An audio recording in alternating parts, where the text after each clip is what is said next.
Hello traders, നമ്മൾ ഈ trade ഓട്ടോമേഷനുമായി ബന്ധപ്പെട്ട വീഡിയോകൾ കാണുകയും അതുമായി ബന്ധപ്പെട്ട റിസർച്ചുകൾ ചെയ്യുകയൊക്കെ ചെയ്തു കഴിഞ്ഞതിന് ശേഷം ട്രേഡിംഗ് ഉപയോഗിച്ച് നമുക്ക് ലക്ഷങ്ങൾ സമ്പാദിക്കാം, അൽഗോ ട്രേഡിംഗ് പഠിക്കൂ, ലക്ഷങ്ങൾ സമ്പാദിക്കൂ എന്നൊക്കെ പറഞ്ഞ് ഒരുപാട് കണ്ടന്റുകൾ നമ്മളുടെ സോഷ്യൽ മീഡിയ ഫീഡുകളിലൊക്കെ വരുന്നുണ്ടായിരിക്കും അല്ലേ. അപ്പോൾ എക്സാക്ട്ലി എന്താണ് ഈ ട്രേഡിങ്, എന്താണ് ഈ അൽഗോ ട്രേഡിങ്, രണ്ടും ഓട്ടോമേഷൻ്റെ ഭാഗങ്ങളാകുമ്പോൾ തന്നെ എങ്ങനെയാണ് ഇവ വ്യത്യാസപ്പെട്ടിരിക്കുന്നത് എന്നതൊക്കെ മനസ്സിലാക്കേണ്ടത് അനിവാര്യമാണ്. നമ്മൾ ഫ്യൂച്ചറിൽ സിസ്റ്റം ബിൽഡ് ചെയ്യാൻ ആഗ്രഹിക്കുന്ന അല്ലെങ്കിൽ ഓട്ടോമേഷൻ നമ്മൾ സ്വന്തമായിട്ട് ചെയ്യാൻ ആഗ്രഹിക്കുന്ന കാലത്തോളം ഇവ തമ്മിലുള്ള വ്യത്യാസങ്ങൾ മനസ്സിലാക്കുക എന്നുള്ളത് വളരെ ഇമ്പോർട്ടൻ്റ് ആണ്.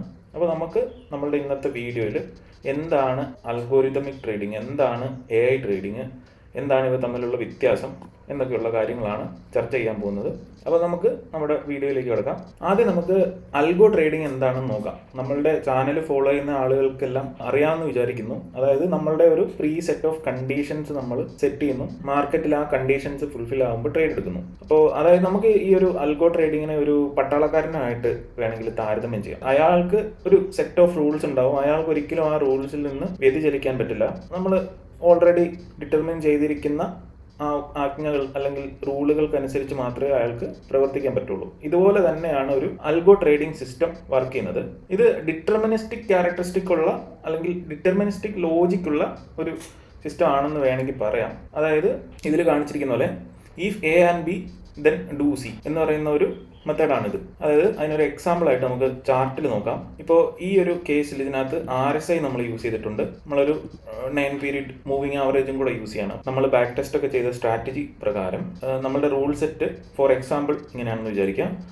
RSI ഓവർസോൾഡ് ആയതിനു ശേഷം പ്രൈസ് 9 EMA മുകളിൽ ഒരു ക്ലോസ് 15 മിനിറ്റ്സ് ക്യാൻഡിൽ തരുമ്പോൾ ബൈ ചെയ്യാനായിരിക്കും ആ പ്രീസെറ്റ് ആയിട്ടുള്ള റൂൾസ്. അപ്പോൾ ഈ റൂൾസ് വരുമ്പോൾ ഇത് മറ്റൊന്നും ആലോചിക്കാതെ തന്നെ ആ റൂൾസിനെ ഫോളോ ചെയ്യുകയാണ് ചെയ്യുന്നത് ഈ പറയുന്ന നമ്മുടെ അൽഗോ ട്രേഡിംഗ് സിസ്റ്റം അല്ലെങ്കിൽ അൽഗോരിതമിക് ട്രേഡിംഗ് സിസ്റ്റം. അപ്പോൾ ഈ ഒരു സിസ്റ്റത്തിന്റെ ഗുണം എന്ന് പറയുന്നത് ഇതിന്റെ ട്രാൻസ്പെറൻസിയും ഇതിന്റെ ഡീബഗ് ചെയ്യാനുള്ള ഈസിനെസ് ഒക്കെയാണ്. ട്രാൻസ്പെറൻസി എന്ന് പറയുമ്പോൾ അധികം ഇൻഡെപ്ത് അനാലിസിസ് ഒന്നും ചെയ്യാതെ തന്നെ ഈ സിസ്റ്റം ഒരു ട്രേഡ് എടുക്കുകയാണെങ്കിൽ എന്തുകൊണ്ടാണ് ആ ട്രേഡ് പ്ലേസ് ആയതെന്ന് നമുക്ക് മനസ്സിലാക്കാൻ പറ്റും. ഇപ്പം നമ്മളുടെ കണ്ടീഷൻസ് വന്നപ്പോൾ എന്തുകൊണ്ടാണ് ട്രേഡ് എടുക്കാത്തതെന്ന് നമുക്ക് വേണമെങ്കിൽ മനസ്സിലാക്കാൻ പറ്റും. അപ്പോൾ ഈ ഒരു അൽഗോ മെത്തേഡിൽ ഈ സിസ്റ്റത്തിന് സ്വന്തമായിട്ട് ചിന്തിക്കാനുള്ള അധികാരം നമ്മൾ കൊടുത്തിട്ടില്ല. നമ്മൾ ഓൾറെഡി സെറ്റ് ചെയ്തിരിക്കുന്ന റൂൾസിലാണ് ഇത് ബിഹേവ് ചെയ്യാൻ പോകുന്നത്. ഇപ്പം ഈ ഒരു അൽഗോ ട്രേഡിങ്ങിലത്തെ ബ്രെയിൻ എന്ന് പറയുന്നത് ഹ്യൂമൻ ബ്രെയിൻ തന്നെയാണ്. നമ്മളുടെ ബാക്ക് ടെസ്റ്റഡ് ആയിട്ടുള്ള സ്ട്രാറ്റജികൾ ജസ്റ്റ് ഓട്ടോമേറ്റ് ചെയ്യാൻ വേണ്ടിയിട്ട് യൂസ് ചെയ്യുന്നതെന്ന് മാത്രം. ഈ അൽഗോ എന്ന് പറയുന്നത് ഇതിനകത്ത് ഒരു ഫാസ്റ്റ് എക്സിക്യൂഷന് വേണ്ടിയിട്ടുള്ള ടൂള് മാത്രമായിട്ടാണ് നമ്മൾ ഉപയോഗിക്കുന്നത്. പിന്നെ ഇതിൻ്റെ മാർക്കറ്റിൽ ഉണ്ടാകുന്ന സ്ട്രക്ചറൽ വ്യത്യാസങ്ങൾ, ഇപ്പോൾ കാലാകാലങ്ങളിൽ മാർക്കറ്റിൻ്റെ മൂവ്മെൻറ്റ്സ് ഒക്കെ വ്യത്യാസങ്ങൾ ഉണ്ടാവില്ലേ. ഇപ്പോൾ മെയിൻ്റനൻസിൻ്റെ കാര്യം പറയുമ്പോൾ ഫോർ എക്സാമ്പിൾ നമുക്ക് ഈ ഗോൾഡിൻ്റെ തന്നെ കാര്യം എടുത്തു നോക്കാം. അതായത് എന്താണ് ഈ മാർക്കറ്റിൽ വ്യത്യാസങ്ങൾ വരുന്നതെന്ന് നമുക്ക് മനസ്സിലാക്കാൻ വേണ്ടിയിട്ട് ആണ് ഈ ഒരു എക്സാമ്പിൾ പറയുന്നത്. ഇത് ഗോൾഡിൻ്റെ ഡെയിലി ടൈം ഫ്രെയിമിലത്തെ ചാർട്ടാണ്. അപ്പോൾ നമ്മൾ കുറച്ച് പിന്നോട്ട് പോയി നോക്കാം. ഇവിടെയൊക്കെ കുറേ വർഷങ്ങൾ മുമ്പ് എങ്ങനെയാണ് ഇത് ബിഹേവ് ചെയ്തിരുന്നത് എന്ന് നമുക്ക് നോക്കാം. ഇത് കണ്ടു, ഈ ഒരു 2006-07 ആ ഒരു സമയത്തുള്ള ഗോൾഡിൻ്റെ ചാർട്ടാണിത്.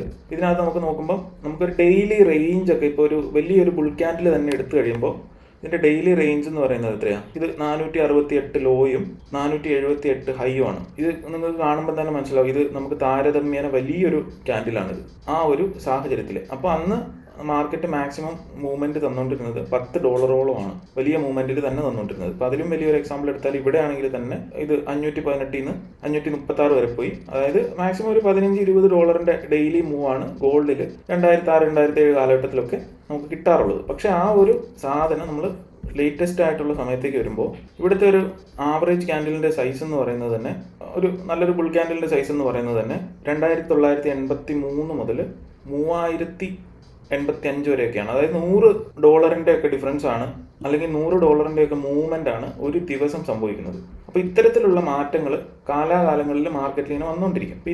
ഇതിപ്പോൾ ഇന്നലത്തെ ഒരു സെൽ ക്യാൻഡിലാണിത്. ഇന്നലത്തെ സെൽ ക്യാൻഡിൽ 4541 മുതൽ താഴേക്ക് വന്നിട്ട് 4344 ഒക്കെ വരെ വന്നു താഴെ അതിൻ്റെ ലോ. അതായത് അറൗണ്ട് $200 ഒരു മൂവ്മെന്റ് ആണ് ഇന്നലത്തെ ഒരു ഗോൾഡിൻ്റെ ക്യാൻഡിലിൽ തന്നെ ഉള്ളത്. അപ്പോൾ നമ്മൾ കണ്ടു പഴയ ആ ഒരു മെത്തേഡിൽ അത് തന്നിരുന്നത് 10-20 പോയിന്റിൻ്റെ അല്ലെങ്കിൽ $10-20 ചേഞ്ച് ആണെങ്കിൽ ഈ ലേറ്റസ്റ്റ് ആയിട്ടുള്ള സാഹചര്യത്തിൽ $100 മൂവ് എന്നൊക്കെ പറയുന്നത് അതിന് ഒരു കാര്യമല്ലാതെയായി. പെർസെൻറ്റേജ് വൈസ് നോക്കുമ്പോൾ അത് ഏറെക്കുറെ സിമിലർ ആയിരിക്കും. അന്നേരം 400-500 ആയിരുന്നു ഗോൾഡിൻ്റെ റേറ്റ്.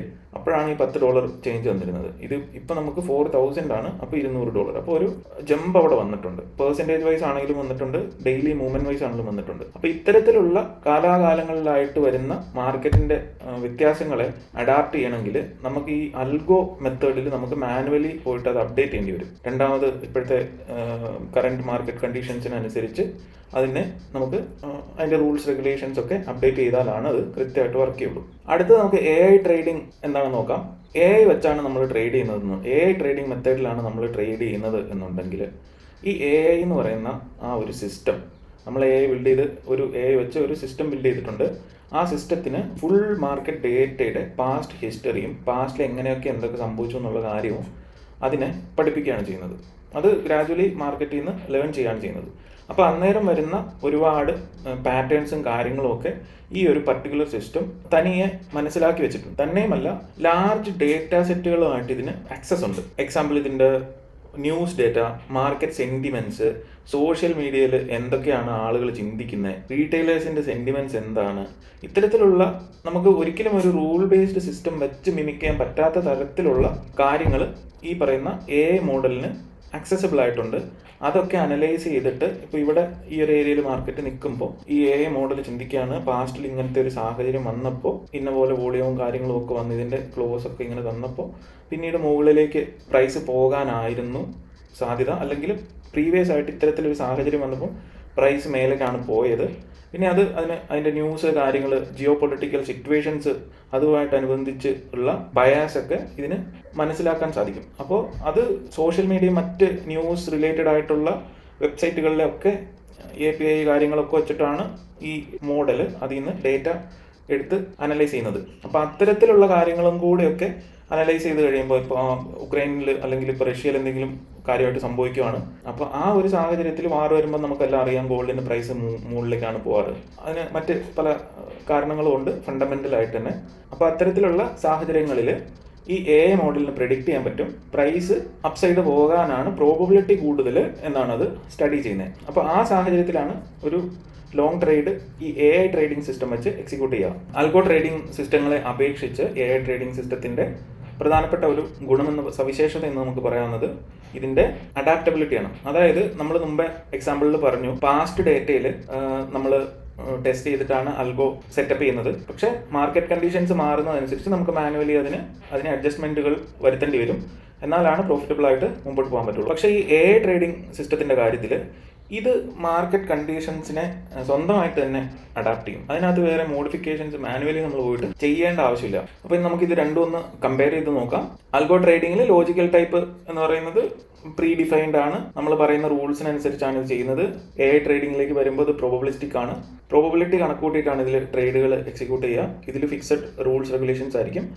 ഇത് AIയിലേക്ക് വരുമ്പോൾ ഇത് പാറ്റേൺസ് റെക്കഗ്നൈസ് ചെയ്ത് മറ്റ് ഡേറ്റകളും അവൈലബിൾ ആയിട്ടുള്ളതെല്ലാം അനലൈസ് ചെയ്തിട്ടാണ് ഒരു ഡിസിഷനിലേക്ക് വരിക. ഇവിടെ നമ്മുടെ ബ്രെയിൻ എന്ന് പറയുന്നത് ഹ്യൂമൻ ബ്രെയിൻ തന്നെയാണ്. നമ്മൾ അൽഗോ എന്ന് പറയുന്നത് അതിനൊരു ഫാസ്റ്റ് എക്സിക്യൂഷനർ അല്ലെങ്കിൽ ഒരു കാൽക്കുലേറ്റർ ആയിട്ടാണ് യൂസ് ചെയ്യുന്നത്. AI മോഡലിലേക്ക് വരുമ്പോൾ ഈ ഡിസിഷൻ മേക്ക് ചെയ്യുന്നത് തന്നെ ഈ ഒരു AI മോഡലാണ്. മെയിൻ്റനൻസിൻ്റെ കാര്യം പറഞ്ഞു, മാനുവൽ അപ്ഡേറ്റ്സ് വേണം നമ്മളുടെ അൽഗോ സിസ്റ്റത്തിൽ. ഇവിടെ ഇത് സെൽഫ് അഡ്ജസ്റ്റിംഗ് ആണ്. ഇത്രയായിരുന്നു ഇതിൻ്റെ വ്യത്യാസങ്ങൾ. പിന്നെ ഈ AI ട്രേഡിംഗ് മോഡലിൻ്റെ കാര്യത്തിലേക്ക് വരുമ്പോൾ അവിടെ ബ്ലാക്ക് ബോക്സ് പ്രോബ്ലം എന്ന് പറയുന്ന ഒരു വലിയ പ്രോബ്ലം ഉണ്ട്.